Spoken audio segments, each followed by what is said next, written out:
Hello dear, how are you. जैसा कि आप लोगों ने देखा था लास्ट वीडियो में कि इंट्रोडक्शन ऑफ क्रॉस प्रोडक्ट की बात में बताया था। तो अब हम यहाँ ये देख रहे हैं कि जो दो वेक्टर का क्रॉस प्रोडक्ट का जो रिजल्ट हो रहा है उसका एग्जैक्ट डायरेक्शन क्या होगा वो हम कैसे डिटरमाइन करेंगे। तो यहाँ पे मैं बताया था लास्ट वीडियो में कि देयर आर टू रूल्स। एक रूल था आपका राइट हैंडेड स्क्रू रूल, दूसरा था लेफ्ट हैंड पाम रूल। तो अभी हम यहाँ पे पहले बात कर रहे हैं राइट हैंडेड स्क्रू रूल का। अब ये रूल है क्या, इसको समझो। ये रूल यहाँ पे है कि सपोज करो हमें वेक्टर ए और वेक्टर बी का निकालना है cross product A cross B. तो यहाँ पे फर्स्ट ऑफ ऑल आप क्या करेंगे, एक स्क्रू इमेजिन करो और स्क्रू को कहाँ रखें हम लोग, ए और बी के टेल पे। कहाँ रखेंगे हम लोग स्क्रू को, vector A and vector B के टेल पे। और फिर इस स्क्रू को हमें फर्स्ट वेक्टर से सेकंड की तरफ रोटेट करना है। जैसे यहाँ पे ए क्रॉस बी की हम बात कर रहे हैं, तो ए क्रॉस बी में देखेंगे आप ए से बी हम रोटेट कर रहे हैं, तो ये इस तरीके से होगा एंटी क्लॉकवाइज। और बी क्रॉस ए की बात करेंगे तो बी से एक तरफ करेंगे रोटेट तो क्लॉकवाइज। अब यहाँ पे अगर स्क्रू एंटी क्लॉकवाइज रोटेट करता है, जब कभी भी आप स्क्रू को एंटी क्लॉकवाइज रोटेट करेंगे तो स्क्रू खुलती है। खुलने का मतलब स्क्रू ऊपर जाती है। और जब स्क्रू को क्लॉकवाइज रोटेट करते हो तो वहाँ पे स्क्रू नीचे जाती हैं, अंदर जाती हैं, वो कस रही होती है, टाइट हो रही होती है। तो यहाँ पे मैं इस रूल को ऐसे बताया हूँ कि right handed screw rule, put a screw on common tail of two vectors, now rotate screw from first vector to second vector. ये याद रखेंगे कि हम लोगों को स्क्रू कहाँ से कहाँ रोटेट करनी है, फर्स्ट से सेकेंड। अगर फर्स्ट से सेकेंड आप जा रहे हो और अगर स्क्रू क्लॉकवाइज जा रही है या एंटी क्लॉकवाइज जा रही है, कहाँ पे कैसा डायरेक्शन उसके according, if rotation of screw is anti clockwise तो क्या होगा direction of cross product, perpendicular upward. और परपेंडिकुलर अपवर्ड का सिंबल क्या होता है, तो डॉट अंडर अ सर्कल, एक सर्कल के, जैसे यहाँ पे एक क्रॉस बी की बात कर रहे हैं तो एक सर्कल के अंदर में डॉट लगा देंगे, इसका मतलब हो जाएगा परपेंडिकुलर अपवर्ड, परपेंडिकुलर अपवर्ड। और जब हम स्क्रू का रोटेशन क्लॉकवाइज हो रहा होगा तो ये होगा परपेंडिकुलर इनवर्ड। और परपेंडिकुलर इनवर्ड का मतलब इसका सिंबल होता है क्रॉस अंडर द सर्कल। जैसे यहाँ पे ए क्रॉस ए की बात कर रहे हैं तो बी क्रॉस ए की डायरेक्शन क्या होगी, उसके प्लेन के परपेंडिकुलर इनवर्ड। तो उसका क्या होगा सिंबल, उसका सिंबल होगा एक क्रॉस अंडर द सर्कल। अच्छा, अब यहाँ पे ये रूल ये बता रही है कि ए क्रॉस बी की डायरेक्शन अपवर्ड ही हो रहा है, ये डाउनवर्ड नहीं होगा, डाउनवर्ड नहीं होगा। यहाँ से हम एग्जैक्ट डायरेक्शन क्या होगा हम उसको एक्सप्लेन कर पा रहे हैं। तो इस तरीके से हम लोग कि कहीं भी दो वेक्टर का अगर हमें निकालना हो क्रॉस प्रोडक्ट तो उसका हम एग्जैक्ट डायरेक्शन निकाल सकते हैं। तो हम यहाँ पे नेक्स्ट रूल की बात कर रहे हैं, left hand palm rule, left hand palm rule. यहाँ पे बात हम कर रहे हैं लेफ्ट हैंड पाम रूल। अब ये लेफ्ट हैंड पाम रूल क्या है, तो काफ़ी इजी है, वेरी इजी टू यूज़। आप क्या करें, अपने लेफ्ट हैंड को ले लें। जैसे ये मेरा लेफ्ट हैंड है तो ये फिंगर्स रिप्रेजेंट कर रहे हैं first vector and thumb represent कर रहे हैं सेकंड वेक्टर। तो फिंगर्स को हम कहाँ रखेंगे, along the first vector. Thumb को कहाँ रखेंगे, along the second vector. Then ये पाम जो जा रही है, पाम का जो परपेंडिकुलर होगा ये हमें देगा डायरेक्शन ऑफ क्रॉस प्रोडक्ट। आप देखो यहाँ पे जो हमने रिजल्ट यहाँ देखा था वही रिजल्ट हमें यहाँ मिलेगा कि हमें पहले ए क्रॉस बी की बात करनी है। तो ये फिंगर्स ऑफ लेफ्ट हैंड ए की तरफ रखेंगे, थंब बी की तरफ रखेंगे, तो पाम कहाँ आउटवर्ड, इस प्लेन के आउटवर्ड जा रही है। तो कहने का मतलब परपेंडिकुलर आउटवर्ड। तो ए क्रॉस बी की डायरेक्शन क्या हो जाएगा, परपेंडिकुलर आउटवर्ड। और जब हम बात करेंगे बी क्रॉस ए के बारे में तो यहाँ पे फर्स्ट फिंगर बी को रिप्रेजेंट करेगा, सेकेंड थंब सेकेंड को रिप्रेजेंट करेगा, तो पाम अंदर जा रही है, इट मीन्स परपेंडिकुलर इनवर्ड। जब परपेंडिकुलर इनवर्ड जब जा रही है तो हम लोग इसको यहाँ पे लिखेंगे क्रॉस। अब यहाँ पे क्या देख रहे हो कि ए क्रॉस बी जो दिख रहा है हमें, ये ए क्रॉस बी और ये बी क्रॉस ए, ये दोनों की मैग्नीट्यूड तो सेम है, लेकिन अगर डायरेक्शन की बात हम यहाँ पे करना चाहें तो ए क्रॉस बी यहाँ पे अपोजिट है बी क्रॉस ए का। क्या है, ये ऑपोजिट है बी क्रॉस ए का। क्यों ऑपोजिट है, क्योंकि डायरेक्शन चेंज हो जाती है, डायरेक्शन उल्टा हो जाता है। तो यहाँ से ए क्रॉस बी और बी क्रॉस ए क्या इक्वल है, तो आप बोलोगे मैग्नीट्यूड वाइज ये इक्वल हो सकता है, लेकिन ओवरऑल वेक्टर फॉर्म में ये इक्वल नहीं है, क्योंकि दोनों का डायरेक्शन ऑपोजिट ईच अदर है। तो हम क्या लिख सकते हैं यहाँ पे, a cross b is equal to minus B cross B. But जब बात होगी सिर्फ मैग्नीट्यूड की, तो हम लिख सकते हैं a क्रॉस b का मैग्नीट्यूड और b क्रॉस a का मैग्नीट्यूड आपस में इक्वल है। तो ये एक काफ़ी इंपॉर्टेंट कॉन्सेप्ट है। आगे हम बात यहाँ पे कर रहे हैं properties of cross product. Very easy, very simple. आप यहाँ देखोगे cross product CP, cross product of two equal vectors. अब इक्वल वेक्टर्स का मतलब जैसे वेक्टर A का वेक्टर A के साथ क्या होगा क्रॉस प्रोडक्ट। अब जानते हो हम यहाँ पे क्या पढ़े हैं पहले, A क्रॉस B का मतलब होता है A का मैग्नीट्यूड इंटू B का magnitude into sine theta into n का, ये पढ़ा हमने। अब यहाँ पे A क्रॉस A है, तो A का मैग्नीट्यूड A होगा, फिर दूसरे A का मैग्नीट्यूड A ही है बिकॉज इक्वल वेक्टर है ये, इंटू अब ये दोनों इक्वल वेक्टर होने का मतलब होता है कि दोनों का डायरेक्शन भी सेम ही होगा।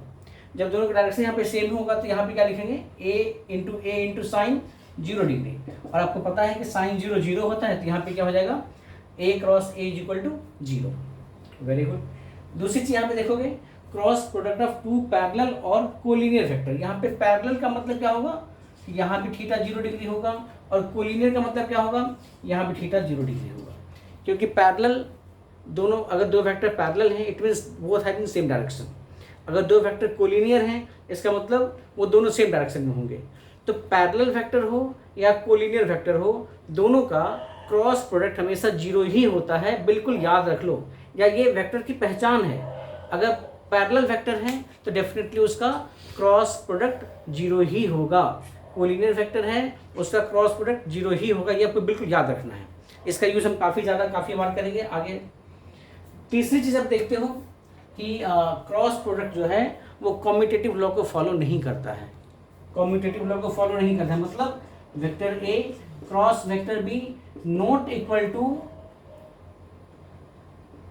Vector B cross vector A, equal नहीं है, बराबर है। कहने का मतलब ये भी लिख सकते हो कि vector A cross vector B not equal to vector B cross vector A। अगर हमने ऑर्डर चेंज कर दिया यहाँ पे तो वो रिजल्ट सेम नहीं होगा। ये भी क्या है, प्रॉपर्टीज ऑफ क्रॉस प्रोडक्ट। अब यहाँ देखिए हम लोग आगे हम बात कर रहे हैं cross product of unit vectors. अब यूनिट वेक्टर्स आपके पास 3 तरह के होते हैं स्टैंडर्ड जो होते हैं, आई कैप, जे कैप और के कैप। अब यहाँ देखोगे आई कैप का मतलब एलोंग एक्स एक्सिस, जे कैप का मतलब एलोंग वाई एक्सिस और के कैप का मतलब एलोंग जेड एक्सिस। तो हम लोग एक प्लेन में जब बनाते हैं तो ये एक्स एक्सिस, ये वाई एक्सिस और ये जेड एक्सिस को शो कर रहा है। आई एक्सिस के एलोंग, आई एक्सिस के एलोंग, एक्स एक्सिस के एलोंग जो यूनिट वेक्टर उसको हम बोलते हैं आई कैप, वाई एक्सिस के एलोंग यूनिट वेक्टर उसको बोलते हैं जे कैप, एंड जेड एक्सिस के एलोंग यूनिट वेक्टर उसको बोलते हैं के कैप। यहाँ पे आई कैप, जे कैप, के कैप हमारे पास 3 स्टैंडर्ड यूनिट वेक्टर हैं। तो इसका हम देखेंगे क्रॉस प्रोडक्ट कैसे होता है। यहाँ पे ध्यान दो, हमने पहले लिखा है इक्वल यूनिट वेक्टर, मतलब आई कैप क्रॉस आई कैप 0 होगा, जे कैप क्रॉस जे कैप 0 होगा, के कैप क्रॉस के कैप 0 होगा। यहाँ 0 क्यों हो रहा है, बिकॉज ये सारे इक्वल वेक्टर्स हैं, इनके बीच का एंगल 0 डिग्री होगा। तो यहाँ पे आपको पता है अगर हम बात करना चाहें आई cap cross I cap, I cap cross I cap तो कैसे लिखेंगे, आई कैप का मैग्नीट्यूड 1, यूनिट वेक्टर की मैग्नीट्यूड हमेशा 1 होती है। दूसरी चीज़ फिर आई कैप इंटू 1, दोनों के बीच एंगल 0 डिग्री, तो यहाँ पे sine 0 degree is equal to 0, means ये सारे यूनिट वेक्टर का क्रॉस प्रोडक्ट क्या होगा, 0 होगा। ठीक है, बिल्कुल सही।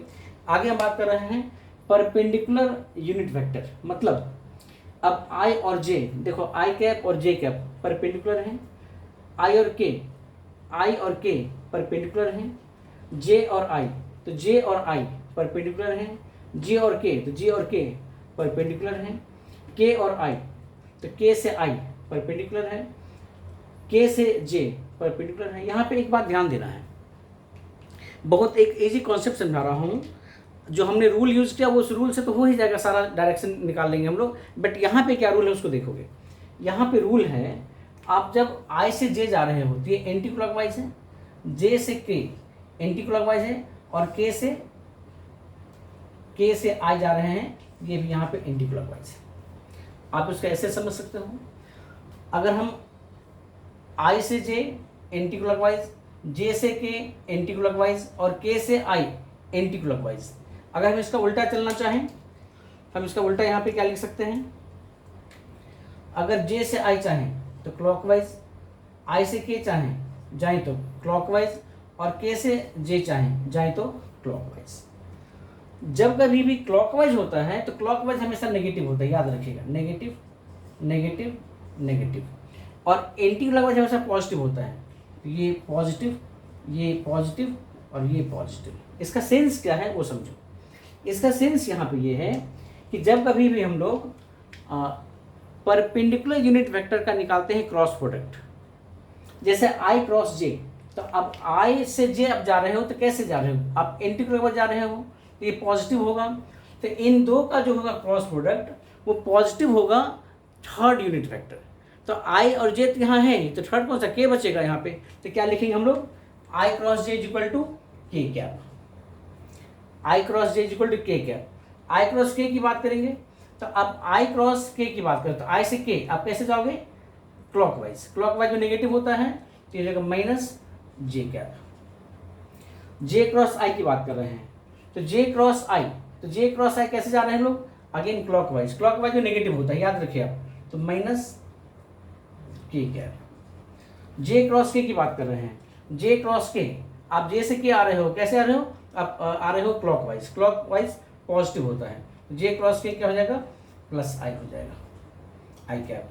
के क्रॉस आई की बात कर रहे हैं तो के क्रॉस आई में कैसे जा रहे हो, के से आई तो क्लॉकवाइज पॉजिटिव होगा, प्लस जे कैप। और यहाँ पे के क्रॉस जे कैप की बात कर रहे हैं तो के क्रॉस जे हम फिर जा रहे हैं कैसे, क्लॉकवाइज।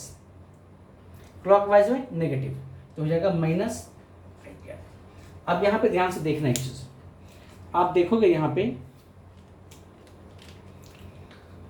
के cap I cross J positive के, तो आई क्रॉस जे, तो जे क्रॉस आई नेगेटिव के, मिल गया हमारा। आई क्रॉस के माइनस जे, तो के क्रॉस आई, देखो कहीं पे के क्रॉस आई प्लस जे, तो ये माइनस जे और ये प्लस जे, ऑपोजिट हो रहा है, बिल्कुल सही।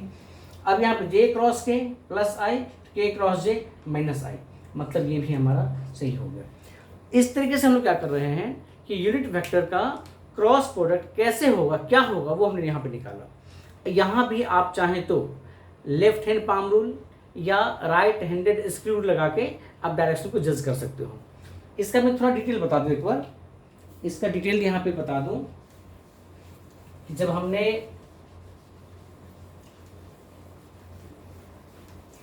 यहाँ पे आई क्रॉस जे की बात कर रहे हैं, आप जब यहाँ पे आई क्रॉस जे की बात कर रहे हो तो यहाँ पे क्या लिखोगे, आई कैप का मैग्नीट्यूड 1 बिकॉज यूनिट वेक्टर है, जे कैप का मैग्नीट्यूड 1 इंटू, अब आई कैप और जे कैप, तो आई कैप अलॉन्ग एक्स एक्सिस, जे कैप अलॉन्ग वाई एक्सिस, इनके बीच का एंगल 90 डिग्री, तो यहाँ पे क्या लिखेंगे, साइन 90 डिग्री, और यहाँ एन कैप होना चाहिए। तो 1 इंटू साइन 90 1 होता है इंटू एन कैप, तो ये हो जाएगा आपका एन कैप। अब ये एन कैप होगा कहाँ पे, तो जब हमें ये डिटरमाइन करना होगा तो हम यहाँ पे क्या रूल लगा सकते हैं, या तो राइट हैंड स्क्रू लगा लो या फिर लेफ्ट हैंड पाम रूल लगा लो। मैं आपको लेफ्ट हैंड पाम रूल लगा के यहाँ दिखाता हूँ। देखो आई क्रॉस जे हमें करनी है तो ये हमारा लेफ्ट हैंड है, फर्स्ट वेक्टर यहाँ पे आई है, सेकेंड वेक्टर यहाँ पे जे है, तो पाम कहाँ जा रही है, आउटवर्ड, तो आउटवर्ड जा रही है, तो परपेंडिकुलर आउटवर्ड जो होता है वो होता है के पॉजिटिव या पॉजिटिव जेड एक्सिस, तो यहाँ पे क्या हो जाएगा ये के कैप, तो यहाँ पे क्या लिखेंगे हम लोग, एन कैप के बदले में लिखेंगे यहाँ पे के कैप। देखो यही रिजल्ट यहाँ पे आया हमारा, I cap cross J cap is equal to K cap. ऐसे ही किसी भी पेयर की बात कर सकते हैं हम लोग, तो हमारा रिजल्ट यहाँ पे सेम ही आएगा। अब अगर हमें आई कैप जे कैप के कैप का क्रॉस मल्टीप्लिकेशन आ गया है समझ में, तो इसके बेसिस पे हम लोग किसी भी वेक्टर का, वेक्टर 2D में हो या 3D में हो, अगर हमें दे रखा होगा तो हम उसका क्रॉस प्रोडक्ट निकाल सकते हैं। आगे हम देखेंगे इस केस में कि सपोज करो वेक्टर ए का मतलब A X I cap plus A Y J cap plus A Z K cap है, एंड वेक्टर बी यहाँ पे है हमारे पास B X I cap plus B Y J cap plus B Z K cap. अगर हमें यहाँ पे vector A cross vector B करना होगा तो क्या लिखेंगे, A X I cap plus A Y J cap plus A Z K cap cross B X I cap plus B Y J cap plus B Z K cap. आप इसको ऐसे लिख सकते हो। अब जब यहाँ पे क्रॉस मल्टीप्लाई कर रहे होंगे हम लोग, तो हमें पहले ए एक्स आई कैप को बी एक्स आई कैप से, फिर ए एक्स आई कैप को बी वाई जे कैप से, फिर ए एक्स आई कैप को बी जेड के कैप से मल्टीप्लाई करना पड़ेगा। तो हम लिख सकते हैं ऐसे, ए X I cap cross B X I cap plus फिर ए X I cap cross B Y J cap plus A X I cap cross B Z K cap plus ले लो यहाँ पे। अब हम ए वाई जे कैप से सबको multiply करेंगे, तो लिख सकते हैं यहाँ पे ए Y J cap cross B X I cap plus A Y J cap cross B Y J cap plus A Y J cap cross B Z K cap. अब हम आगे करेंगे ए जेड का इन तीनों से, तो यहाँ लिख सकते हैं ए Z K cap cross B X I cap plus A Z K cap cross B Y J cap plus A Z K cap cross B Z K cap. अब देखो यहाँ पे क्या देखा है आप लोगों ने, आप लोगों ने ये देखा है कि आई कैप क्रॉस आई कैप। मैं आपको ये बता दूं पहले, यहाँ पे आई कैप क्रॉस आई कैप ये तो जीरो हो जाएगा, यहाँ पे फिर जे कैप क्रॉस जे कैप ये जीरो हो जाएगा, और यहाँ पे के कैप क्रॉस के कैप ये जीरो हो जाएगा। तो हमारे पास क्या बचेगा, यहाँ पे हमारे पास नीचे बच जाएगा ए X I cap cross B Y J cap. तो हम इसको ऐसे लिख सकते हैं ए x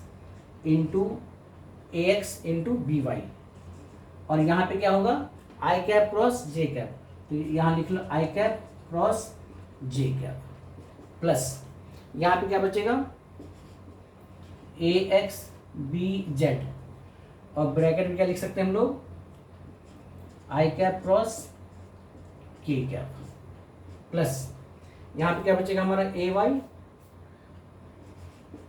A Y into B X bracket में J cap cross I cap plus कुछ है विजिबल यहाँ पे, यहाँ लिख सकता हूँ प्लस हमने यहाँ लिखा है ए वाई बी एक्स, तो ए वाई बी एक्स ये लिखा है, ये जीरो हो जाएगा। अगर ए वाई बी जेड दिख रहा है, हाँ ए वाई बी जेड का मतलब हो जाएगा जे क्रॉस के कैप प्लस, अब ये हमें लिखना है ए जेड के कैप, तो ए जेड इंटू बी एक्स क्या हो जाएगा ये के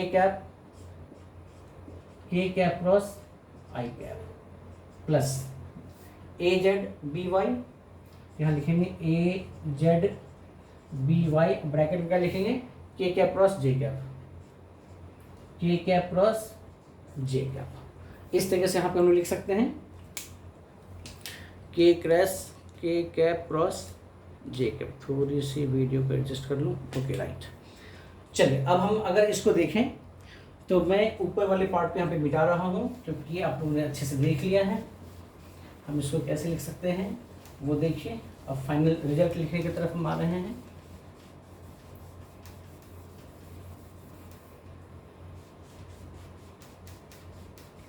यहाँ पे हम लोग फाइनल रिजल्ट की तरफ आएंगे। हम क्या लिख सकते हैं, हमने शुरू किया था यहाँ पे ए क्रॉस बी से, हमने यहाँ पे ए क्रॉस बी से शुरू किया था, और क्या मिलेगा हमारे पास ए एक्स बी वाई। अब आई क्रॉस जे याद कीजिए, यहाँ से आई क्रॉस जे हम चल रहे हैं क्लॉकवाइज, पॉजिटिव होगा तो यह हो जाएगा प्लस के प्लस। ए एक्स बी जेड, तो यहाँ पे लिखेंगे A x into B Z. अब ये आई क्रॉस जे हो गया था, आई क्रॉस के, तो आई क्रॉस के हमें आएंगे हम लोग क्लॉकवाइज, नेगेटिव होगा तो हो जाएगा माइनस जे कैप, प्लस ये हो गया हमारा A Y B X, A Y B x, और यहाँ पे क्या होगा जे क्रॉस आई, तो जे क्रॉस आई, फिर हम जाएंगे एंटी क्लॉकवाइज, माइनस होगा तो हो जाएगा माइनस के कैप, प्लस ये भी हो गया हमारा। अब होगा ए वाई बी जेड, यहाँ लिखेंगे हम लोग ए वाई बी जेड, आगे क्या होगा जे क्रॉस के, तो जे क्रॉस के आप आओगे एंटी क्लॉकवाइज पॉजिटिव, तो ये हो जाएगा प्लस आई कैप, ये भी हो गया। अब ए जेड बी एक्स, तो यहाँ पे ए जेड बी एक्स की बात करेंगे, और ये क्या हो जाएगा के क्रॉस आई, तो के क्रॉस आई आप जा रहे हो क्लॉकवाइज, तो हो जाएगा प्लस जे, और हम आगे बात करेंगे ए जेड बी वाई का, ए जेड बी वाई और के क्रॉस जे, तो जब हम बात करते हैं के क्रॉस जे, तो के यहाँ पे के क्रॉस जे क्लॉकवाइज जा रहे हैं, माइनस होगा माइनस आई, यहाँ लिखेंगे माइनस आई का। अब यहाँ पे क्या देखोगे आप गौर से, आप यहाँ पे देखिए, तो यहाँ पे प्लस क्या रहा है, यहाँ पे माइनस क्या रहा है, यहाँ पे प्लस आई, यहाँ पे माइनस आई, यहाँ पे प्लस जे, यहाँ पे माइनस जे। आप यहाँ पे पहले प्लस आई कॉमन ले लो, तब प्लस आई कॉमन लेंगे तो यहाँ पे क्या मिलेगा हमें ए वाई बी जेड माइनस ए जेड बी वाई, यहाँ पे प्लस जो कॉमन ले लो आप, तो प्लस जो कॉमन लोगे तो यहाँ पे ए Z B x minus A X B Z. अब यहाँ पे हम प्लस के कॉमन लेते हैं, तब क्या बचेगा हमारे पास, इसको नीचे लिख लेता हूँ, यहाँ पे प्लस के क्या कॉमन ले लेंगे, तो क्या बचेगा, तो पॉजिटिव के कहाँ है, यहाँ है, A X B Y minus negative K कहाँ है, यहाँ है, ए वाई बी एक्स। तो ये जो रिजल्ट हमारे पास आया, ये हमारा हो जाएगा cross product of two vectors in Cartesian coordinates. मैं इसी से मिलता जुलता एक और कॉन्सेप्ट आपको समझा रहा हूँ, जो इससे भी इजी कॉन्सेप्ट है, वो इससे भी काफ़ी इजी कॉन्सेप्ट है, cross product of two vectors by using determinant method. Mathematics का पार्ट है वो, हम उसका यूज़ करके यहाँ पे देखेंगे कि हम सेम रिजल्ट कैसे ला सकते हैं, सेम रिजल्ट हम लेके आ सकते हैं बाय यूजिंग डिटर्मिनेंट मेथड। जब यहाँ पे हम लोग यूज़ कर रहे हैं डिटर्मिनेंट मेथड, तो हमें डिटर्मिनेंट के फॉर्म में लिखना है ए और बी को। तो हमने यहाँ पे ले लिया ए क्रॉस बी, तो याद है आपको ए क्या था, ए X I cap, A Y J cap और ए जेड के कैप, फिर बी था B X I cap, B Y J cap और बी जेड के कैप। तो हमने यहाँ पे इस तरीके से उसको अरेंज कर दिया। अब हम पहले आई कैप की बात करते हैं। जब यहाँ पे आई कैप की बात करते हैं तो याद रखेंगे हम लोग कि आई कैप के नीचे वाला पोर्शन को बंद कर दो, इसका कोई यूज अभी नहीं करना है, हम इसका यूज करेंगे। तो यहाँ पे क्रॉस मल्टीप्लाई कर लेते हैं। कैसे मल्टीप्लाई करते हैं, तो आपको याद होगा यहाँ पे कि आई होता था जे क्रॉस के आई होता था, तो जे से के की तरफ, तो यहाँ पे आप, चलो मैं एक लाइन लिख देता हूँ पहले यहाँ पे, तो ईजी थोड़ा हो जाएगा। अब यहाँ पे हम लिख सकते हैं आई में ये है आपका ए वाई, ये है ए जेड, ये है बी वाई और ये है बी जेड। चलो ऐसे लिख दिया। प्लस जे कैप की बात करते हैं, तो जे कैप में हम अब इसको बंद कर देंगे, हम लोग जे कैप के नीचे वाले पार्ट को बंद करेंगे, इसको बंद करेंगे, लिखेंगे क्या चीज़ हम, यहाँ पे ए एक्स, यहाँ पे बी एक्स, यहाँ पे ए जेड और यहाँ पे बी जेड। ठीक है। अब यहाँ पे के कैप की बात करते हैं, तो के कैप के नीचे वाला पोर्शन बंद करेंगे, तो ए एक्स ए वाई, यहाँ लिखेंगे हम लोग ए एक्स, ये ए वाई, यहाँ पे बी एक्स, यहाँ पे बी वाई। दिख रहा होगा आप लोगों को, यस दिख रहा है। अब हम इसके नीचे जो लिखेंगे ये काफ़ी इंपॉर्टेंट है, यहाँ पे ध्यान देना। यहाँ मैं कुछ बातें बताने जा रहा हूँ। यहाँ पे हम लोग इसको 1 मानते हैं, इसको 2 मानते हैं। क्यों इसको 1 मानते हैं, ये जे कैप और ये के कैप को रिप्रेजेंट कर रहा है, तो जे क्रॉस के आई होता है। जब जे वाली बात करते हैं तो इसको 2 मानते हैं, इसको 1 मानते हैं, और के वाले में फिर इसको 1 इसको 2 मानते हैं। इसका सेंस क्या है वो देखोगे। जब हम यहाँ पे आई कैप की बात कर रहे होते हैं, दिख रहा होगा, यस, तो यहाँ पे हमें पहले ए वाई से शुरू करना है, ये क्रॉस मल्टीप्लिकेशन करना है, तो हम यहाँ लिखेंगे ए वाई बी जेड माइनस, अब 2 से शुरू करना है, अब ऐसे आना है ए जेड से बी वाई, यहाँ पे ए जेड और यहाँ पे बी वाई, प्लस जब जे कैप की बात करेंगे तब अब ये 2 है और ये 1 है, तो यहाँ 1 से शुरू करेंगे, यहाँ से शुरू करेंगे, ये 1 होगा, तो ए जेड बी एक्स माइनस, अब यहाँ से जाएंगे ए एक्स बी जेड प्लस, जब हम यहाँ पे बात करेंगे प्लस के कैप की बात करेंगे, तो के कैप में अब यहाँ देखो ये 1 है, तो पहले ए X B Y minus A Y B x.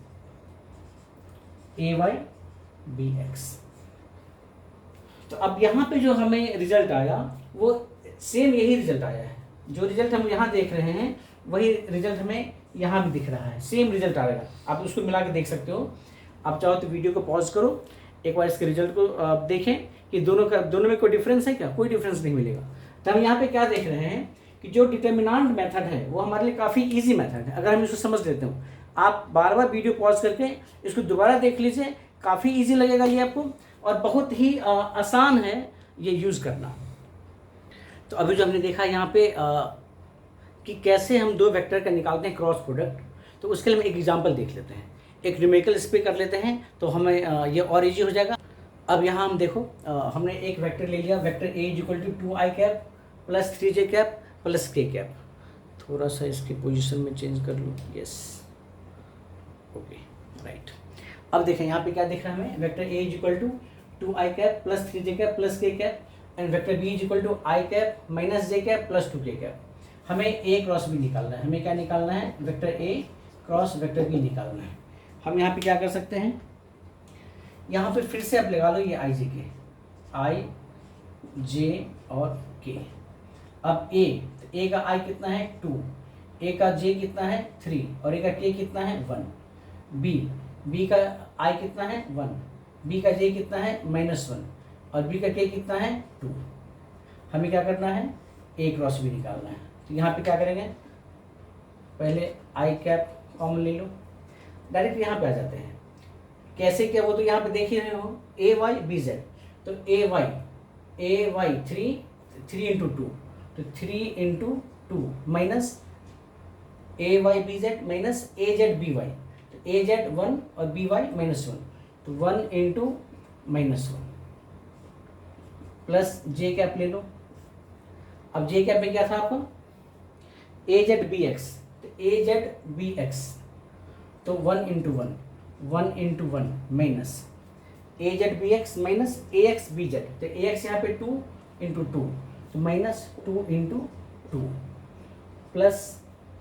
Plus के कैप कर लेते हैं। यहाँ पे के कैप में क्या आएगा हमारे पास, ए एक्स बी वाई, तो A X B Y 2 into -1 minus A X B Y minus A Y B X, A Y 3 और बी एक्स 1, तो 3 इंटू 1।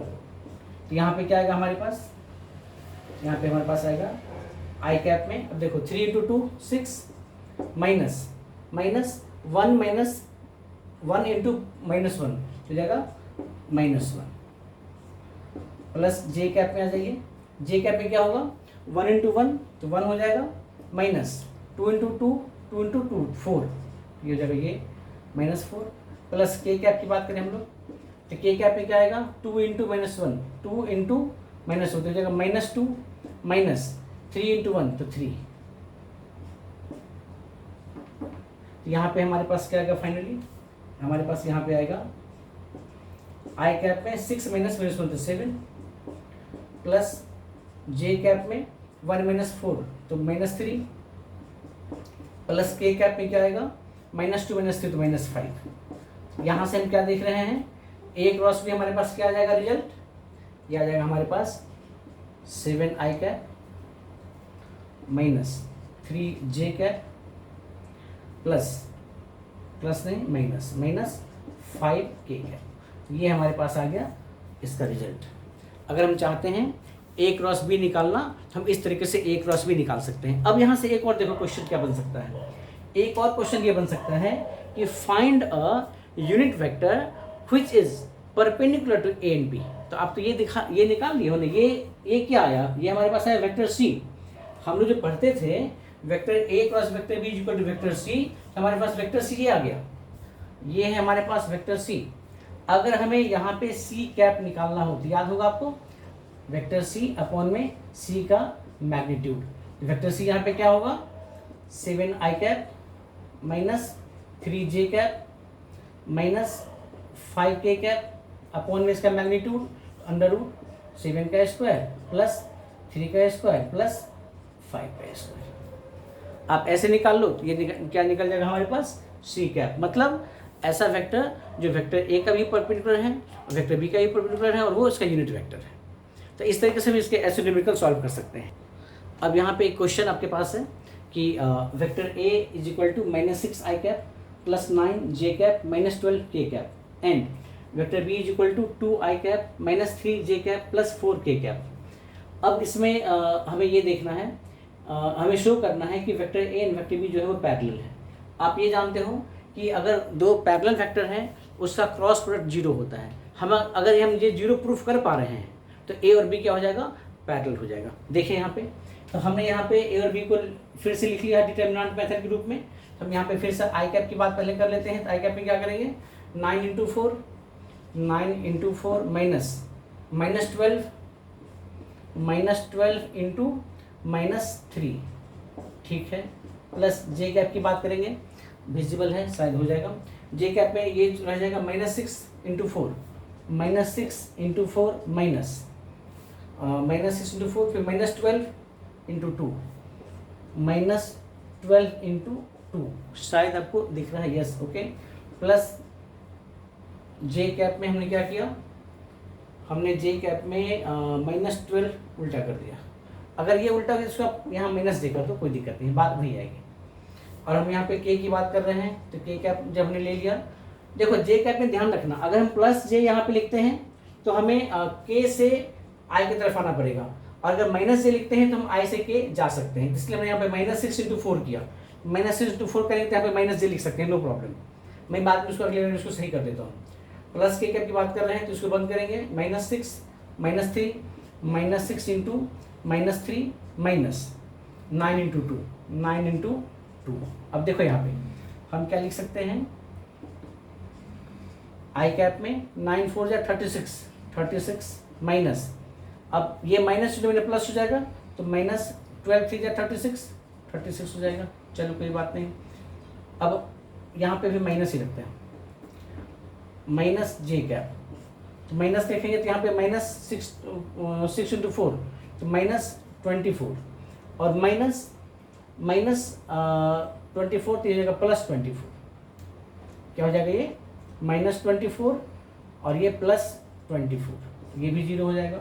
प्लस के कैप की बात करें हम लोग यहाँ पे तो -6 इंटू -3 तो -6 माइनस में प्लस हो जाता है तो हो जाएगा 18 माइनस 9 इंटू 2 18।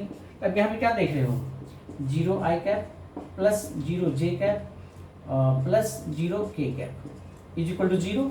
यहाँ पे हमें क्या मिल रहा है, ए क्रॉस बी 0 मिल रहा है। हम यहाँ से प्रूफ कर पा रहे हैं कि vector A and vector B both are parallel, vector A and vector B both are parallel.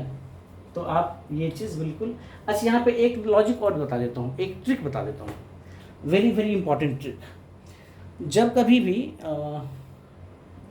यहाँ पे ट्रिक देखो, मैं यहाँ पे इसको ऐसे मिटा रहा हूँ, ये समझा दें आपको, ये मिटा रहा हूँ। कई बार क्या होता है कि आपको दो वेक्टर दे देगा और कह देगा कि ये पैरेलल वेक्टर है और ये कोई एक वैल्यू अननोन कर देगा।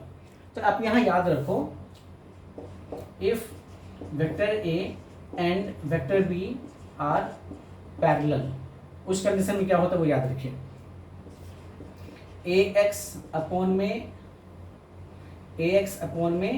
bx is equal to ay upon में by is equal to az upon में bz। अब अगर इसमें कोई भी एक या दो अननोन हो तो आप उसको निकाल सकते हो। कई बार ऐसे क्वेश्चंस पूछे जाते हैं कि दो वेक्टर हैं, एक वेक्टर पूरा दे रखा है, एक वेक्टर में कोई आई कैप नहीं है या जे कैप, मतलब एक्स या वाई कुछ मान लेता है, उसकी वैल्यू पर निकालना होता है और ये कह देता है कि ये दोनों वेक्टर कैसे हैं, तो आपस में पैरेलल हैं। तो कैसे निकालेंगे हम लोग? तो एक तो तरीका है कि पूरा को सॉल्व करो फिर उसको अननोन निकाल लो, या एक तरीका क्या है कि A X by B X is equal to A Y by B Y is equal to A Z by B Z, इसमें पुट कर दो, जो अननोन उसको निकाल दीजिए, बड़े आराम से उसको निकाल लोगे। इस तरीके से हम ऐसे न्यूमेरिकल भी कर सकते हैं। आगे हम बात कर रहे हैं geometrical significance of cross product. Suppose करो यहाँ पे काफ़ी इंपॉर्टेंट कॉन्सेप्ट ये है, अगर मान लेते हैं हम लोग कि हमारे पास एक वेक्टर यहाँ पे ए है और यहाँ पे एक वेक्टर बी है, इनके बीच एंगल यहाँ पे थीटा है, इसका ज्योमेट्रिकल मीनिंग क्या होता है वो समझो। अगर हम वेक्टर ए और वेक्टर बी से एक पैरेललोग्राम यहाँ पे ड्रॉ कर लेते हैं, हमने यहाँ एक पैरेललोग्राम ड्रॉ कर लेते हैं इस तरीके से, तो यहाँ पे क्या देखोगे आप कि ये जो पैरेललोग्राम है, area of parallelogram is equal to होता है mod of A cross B, जहाँ ए और बी क्या है, दो एडजेसेंट साइड है इस पैरेललोग्राम का, या अगर दो वेक्टर किसी पैरेललोग्राम का दो एडजेसेंट साइड के रूप में काम कर रहा है, तब ये जो हमें मिला पैरेललोग्राम, इसका जो एरिया होगा, ये एरिया हम कैसे निकालेंगे, तो ए क्रॉस बी करके निकालेंगे। इसका एक और सिग्निफिकेंस है, अगर मान लो यहाँ पे हम देख रहे हैं कि एक वेक्टर ए है और एक वेक्टर बी है, यहाँ पे इसको चाहो तो पी क्यू आर और एस आप ये मान लेते हो पैरेललोग्राम। तो यहाँ पे जो पी आर है, पी आर यहाँ पे एक डायगोनल है, इसको हम D1 मान लेते हैं, और क्यू एस यहाँ पे एक दूसरा डायगोनल, इसको हम D2 मान लेते हैं। तो यहाँ पे जो D1 है वो क्या है, vector A plus vector B, या ए और बी का रिजल्टेंट है वेक्टर D1, एंड D2 जो डायगोनल इसका है ये क्या हो रहा है, तो vector A minus vector B हो रहा है। तो अगर हमारे पास डायगोनल दे रखा हो दो, अगर हमारे पास दोनों डायगोनल दे रखा हो किसी भी पैरेललोग्राम का, तो हम यहाँ से भी एरिया ऑफ पैरेललोग्राम निकाल सकते हैं। कैसे निकालते हैं, यहाँ से होता है area is equal to half of mod of D1 vector cross D2 vector, जहाँ D1 D2 क्या है, दोनों डायगोनल है। अब यहाँ पे एक बात और ध्यान रखो, एक इंपॉर्टेंट रिजल्ट और बता देता हूँ। ये जो ट्राइंगल दिख रहा है हमें, ट्राइंगल PSQ या फिर ट्राइंगल RQS, ये दोनों ट्राइंगल क्या है, दो ट्राइंगल मिलकर बना लिया है एक पैरेललोग्राम। तो ये ट्राइंगल क्या है, हाफ ऑफ पैरेललोग्राम। तो यहाँ पे लिख सकते हैं हम लोग area of these triangles are given by half of area of parallelogram, it means half of A vector cross B vector। तो अगर ये काफ़ी इंपॉर्टेंट फॉर्मूला है, अगर आप ये याद रखते हो तो इससे भी कई सारे क्वेश्चंस आपके सॉल्व होते हैं, और ये very very very important for your entrance exam. ये पूरी जो डिस्कशन मैं भी आपके सामने दिया हूँ, ये आपके जेईई मेंस एडवांस के लिए काफ़ी ही इंपॉर्टेंट है। बड़े ध्यान से इसको सुनिए, बार बार इसको देखिए, नहीं हो तो दोबारा इस वीडियो को देखिए। और आज हम लोग बस यहीं पे अपना लेक्चर को एंड करेंगे। बहुत इंपॉर्टेंट कॉन्सेप्ट यहाँ पे दिया हूँ, आपने बड़े ध्यान से सुना है, आपको बहुत ज़्यादा फ़ायदा होने वाला है। बस अंत में एक बात कहना चाहूँगा कि अगर ये वीडियो अच्छा लगा तो इसको शेयर ज़रूर करो, मेरे चैनल को सब्सक्राइब ज़रूर कीजिए, और अपने फ्रेंड में इसको खूब डिस्ट्रीब्यूट करो। ओके, जय हिंद।